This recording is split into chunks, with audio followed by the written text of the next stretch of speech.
Let me get this. Let me get this. I got it. No, you gotta calm down. I'm hey, come on now. You know what I'm saying?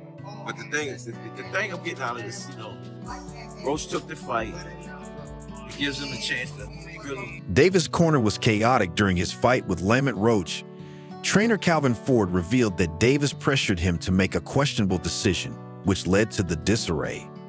Ford's account of the situation echoed the turmoil in Tyson Fury's corner during his first undisputed World Heavyweight Championship clash against Alexander Usyk.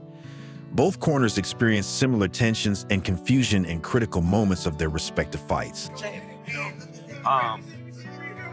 What's the best for him? I'm hoping that he do what I do.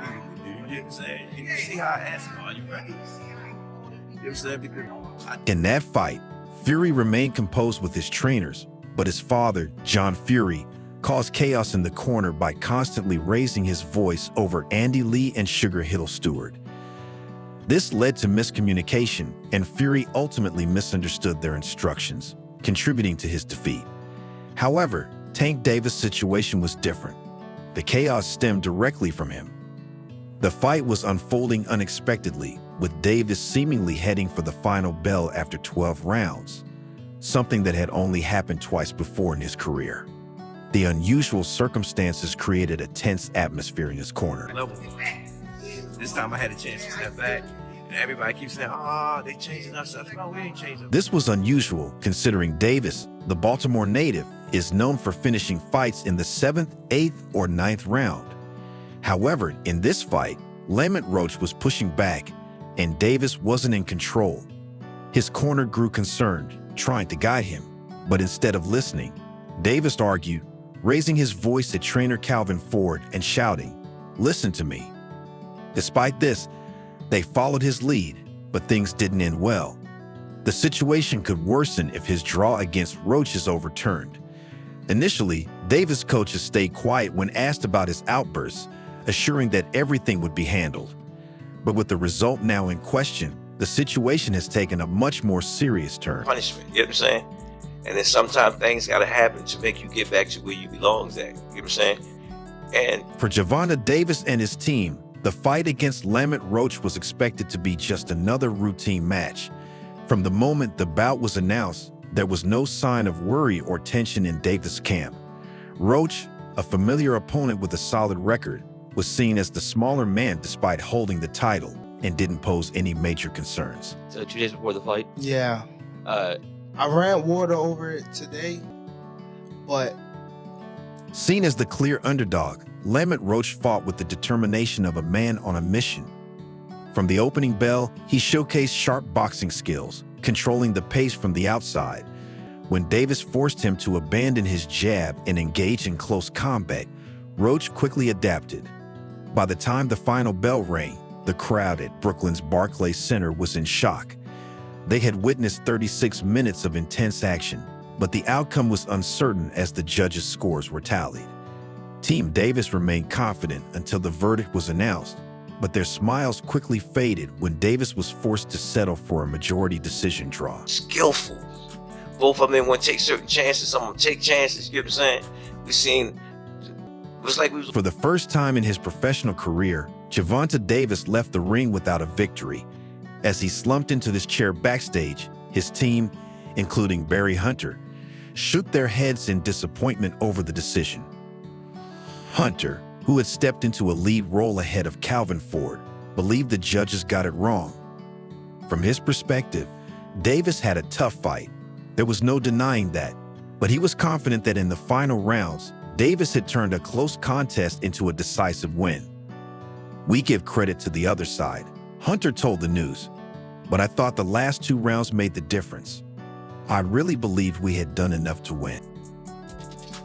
Well, both of us back to there was that again.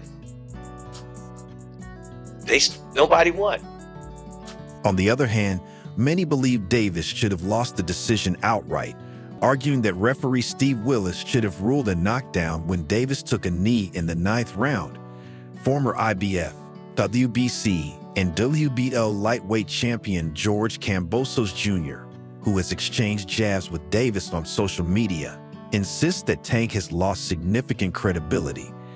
Speaking to Fight Hype after a training session for his upcoming bout against Devin Haney on March 22, Kambosos didn't hold back. "He just had a draw and lost a lot of stock," Kambosos said, wiping sweat from his face. Now, what does he have to do? Rebuild his career. Since the fight with Roach, Davis has faced heavy criticism from many in the boxing community. I honestly think about this Davis versus Roach fight. Like, for you at 140, do you feel it's like you fighting a smaller guy at 130, 135? What's your thoughts on that? Both fighters have expressed a desire for a rematch, while the New York State Athletic Commission reviews the controversial moment in the 9th round. A technical failure in the replay system prevented Davis' knee from being officially ruled a knockdown. Had the knockdown been confirmed, Roach would have won by majority decision, securing his place as a 2-division world champion. However, with the ruling unchanged, Davis remains the champion and keeps his unbeaten record intact. Meanwhile, the rivalry between Kambosos and Davis has only intensified. Their feud, which began on social media, is fueled by mutual disrespect. Davis has shown little regard for Kambosos as a fighter, while Kambosos has. And against Lamont Roach, is it a big fight? I don't want to disrespect Lamont Roach. He's a very skilled fighter. Super featherweight.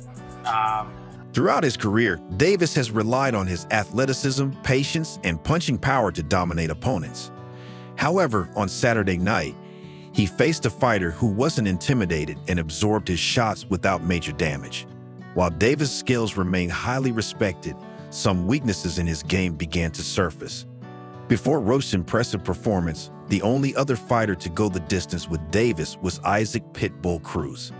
Now, all eyes are on Davis to see if he follows through on his talk of an immediate rematch.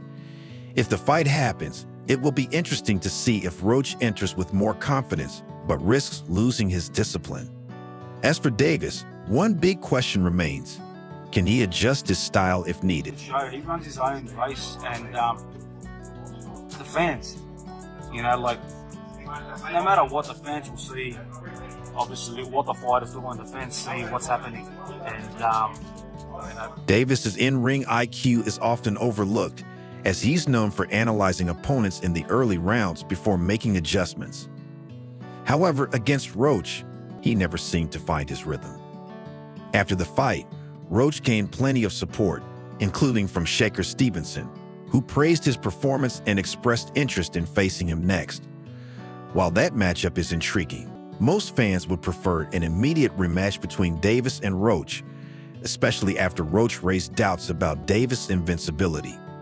Meanwhile, boxing promoter Eddie Hearn has weighed in on the New York State Athletic Commission's review of the controversial bout. Draw, and who you think won? You know what, honestly, I haven't watched the fight. We had a show that night. I haven't watched the full fight. One thing that's kind of baffling is that it wasn't a knockdown. I mean, look, he wasn't hurt. There's no doubt about that. But if you take a knee... Hearn believes the New York State Athletic Commission is unlikely to overturn the majority draw decision, but expects a rematch between Davis and Roach.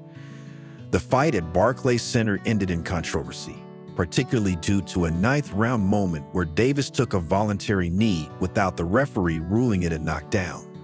This led to an official review by the commission. As reported by Dan Rafael of Fight Freaks Unite, Roach's legal team has appealed to have the result changed in his favor, whether by decision, knockout, or disqualification. Acknowledging the dispute, Hearn told Fight Hype on Tuesday that he doesn't anticipate the commission reversing the outcome. I mean, I think that's a warning, but it's a bit of a bizarre situation.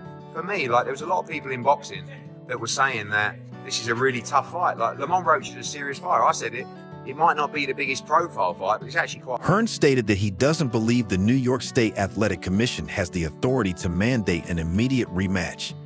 He explained that while the commission can review the result, the final decision rests with the governing body, which in this case is the World Boxing Association. However, Hearn expects a rematch to happen regardless. "Everything I'm hearing is that the rematch is going to happen anyway," Hearn revealed. "I think it's pretty much done." He also commented on the 9th round controversy, arguing that Davis taking a knee should have been ruled a knockdown. which could have changed the outcome of the fight. Hopefully this could be the little something that gives Gervonta a little wake-up call to take him back to the mindset of maybe where he was. You know what I'm saying? Hearn explained that if a fighter takes a knee and touches the canvas while punches are being thrown, it should be considered a knockdown. I heard people saying he should be disqualified because he went back to his corner, but I don't buy that. I think that's a warning, but it's a bit of a bizarre situation, Hearn said. The New York State Athletic Commission's review is still ongoing and no final verdict has been announced yet. However, a major point of contention remains the missed knockdown call by referee Steve Willis.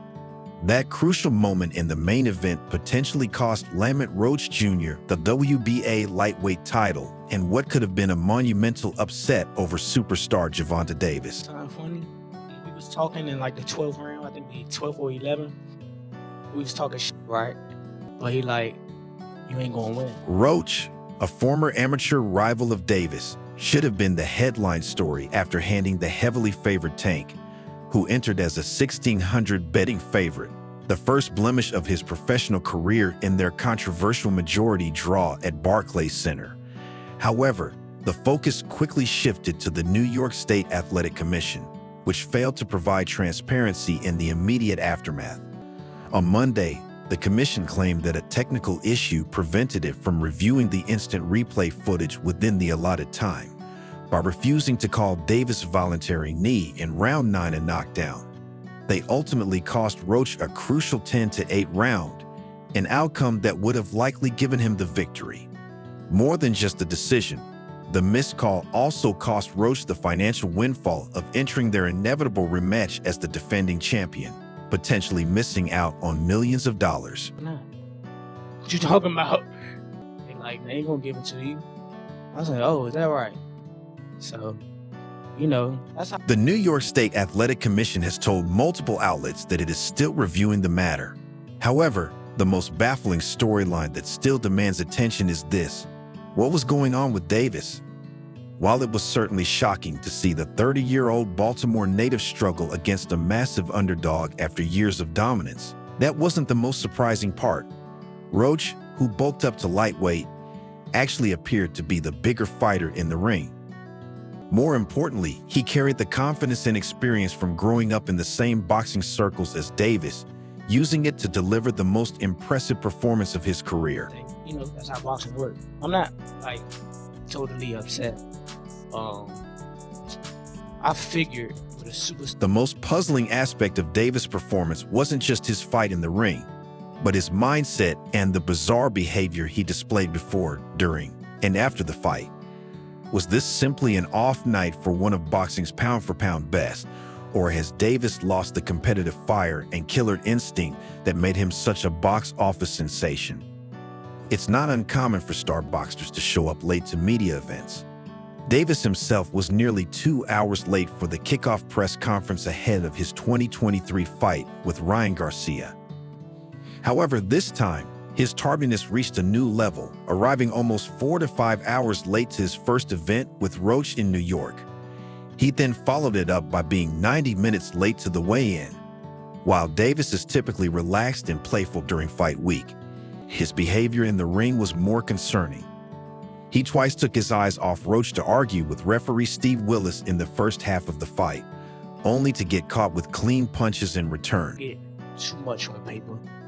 But shit, I damn sure thought I had it. Especially when they announced the score for him. I was like, Prime video cameras also captured another strange moment, with Davis yelling over trainer Calvin Ford's instructions between rounds, repeatedly shouting, "Listen to me." Then came the controversial moment in the 9th round. After Roach landed a series of jabs, Davis began blinking aggressively and suddenly turned away from the action, taking a knee. What happened next only added to the confusion.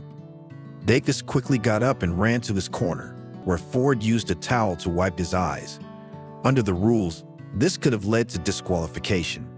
Referee Steve Willis initially began a mandatory 8 count but stopped at 3, issuing a warning instead of calling the knockdown. The decision to let the fight continue without penalizing Davis has only fueled the ongoing controversy.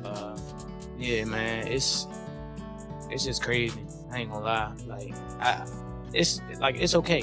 We gonna run it back. It's okay. Not only was Davis' explanation of the incident during his post-fight interview unusual, but his overall demeanor seemed surprisingly casual, especially for someone who had just come dangerously close to losing both his title and undefeated record. As the crowd showered him with boos, his reaction appeared to be a mix of embarrassment and indifference. "I just got my hair done 2 days ago, and she put grease in it. So when I started sweating, it got in my eyes and burned," Davis said. "Damn, why are y'all booing? I'm telling the truth. Look at my hair. I just got it done. But it's all good, man. I all know how it is. They love you, then they hate you, then they love you again." I was like, oh, yeah. I was like, oh, shit, here it go. But as soon as I heard that 114, I was just like, damn, all right, it's over with. Davis, who has a mandatory rematch clause in his contract and expressed interest in exercising it on social media Monday, appeared more composed while discussing his performance at the post-fight press conference. However, his comments revealed a lack of awareness regarding the rules of the sport. "Nobody likes a draw, especially from a guy who gets knockouts and things like that. But it's cool," Davis said. "I feel like if we fight again, I could do more. I should have done more. I was lost and lost track of the rounds. That's why we need ring girls. I didn't even know what round it was. Facts." Burning. And like, you can get knocked out like that. So I'd rather take the knee. Intro 21. What fueled even more speculation about Davis' mindset before the Roach fight was his repeated talk of retirement. He suggested multiple times that he might walk away from boxing as early as the end of 2025. Davis also spoke about seeking therapy and prioritizing his mental health to become a better father. "That's why I don't want to box anymore," he told Inside Boxing Live in January. "I want to do therapy, but I feel like if I do, I'd lose the fire inside me. I want everything out so I never think about fighting again or even getting angry. I have 2 girls, and I want them to be softer and more humble." These statements raised concerns about whether Davis had already lost his hunger for the sport before facing Roach, fueling doubts about his mental state leading into the fight. But I didn't really know that you can get disqualified for all that. Or when you start counting, I'm like, what the hell? But I don't know. Being true to yourself is what really matters. Forcing yourself to keep going when your heart isn't in it can lead to problems. If you know you don't want to do something but push through anyway, that's a red flag. Wanting a more peaceful life for yourself and your family is a noble reason to make a change. But in boxing, there's no worse place to be than inside the ring when you've lost the passion for it. Every fight puts both your physical and mental health on the line, making it a dangerous environment for someone whose mind is elsewhere. Said that I won, but we didn't get a loss either, so I felt like I won it, the last couple rounds, so it's cool. Lamont is a great fighter. Hopefully I can get that rematch because I know what I can do in a fight. Davis is one of boxing's most electrifying and captivating fighters, but even the best can have an off night. Fighters are often judged by their latest performance, for better or worse. As the focus shifts from the controversy of Davis versus Roach to a potential rematch, let's hope Tank is still in the game for the right reasons. With the right mindset and focus, he can showcase the brilliance that made him a star. Tank, how much does it hurt to have the draw on your record now? And do you think it's going to stand as some sort of renewed motivation? The rematch seems to be set in motion almost immediately, but one major obstacle remains: the decision of the World Boxing Association. The governing body must first determine whether the fight stands as a draw or a loss. Until then, Davis must focus on addressing the issues within his corner. For the latest updates on breaking news, key moments, and major events in the world of boxing, stay connected by subscribing to our YouTube channel. Don't forget to turn on notifications so you never miss out on quality content. Until next time, peace out.